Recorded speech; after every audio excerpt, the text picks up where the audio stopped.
PV Narasimha Rao దేశం గర్వించదగ్గ గొప్ప నాయకుడన్నారు మాజీ మంత్రి తలసాని శ్రీనివాస్ యాదవ్. బేగంపేటలోని పివి నరసింహారావు భవన్లో నిర్వహించిన ఆత్మీయ సమ్మేళనంలో పాల్గొన్నారు తలసాని. పివి నరసింహారావుకు భారతరత్న ప్రకటించడం దేశానికి గర్వకారణమన్నారు. భారతరత్న ప్రకటించిన మోదీ కేంద్ర ప్రభుత్వానికి కృతజ్ఞతలు తెలిపారు తలసాని శ్రీనివాస్ యాదవ్.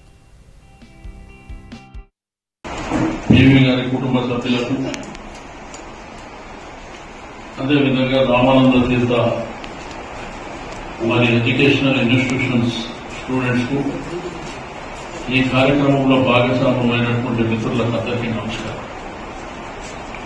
ఎంతో సంతోషదాయకమైనటువంటి అంశం ఈరోజు పివి గారి ఆత్మీయ సమావేశం ఏర్పాటు చేసుకోవడం. ఈ భారతదేశంలో కాదు ప్రపంచం గర్వపడేటువంటి నేత పివి గారు ఒక మారుమూల గ్రామంలో జన్మించి అంచెలంచెలుగా ఎదగడమే కాకుండా తనకంటూ ఒక ప్రత్యేకమైనటువంటి స్థానాన్ని ఏర్పాటు చేసుకొని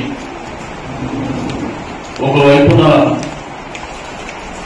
తెలుగు రాష్ట్రాల్లో విశేషమైనటువంటి సేవలు అందించి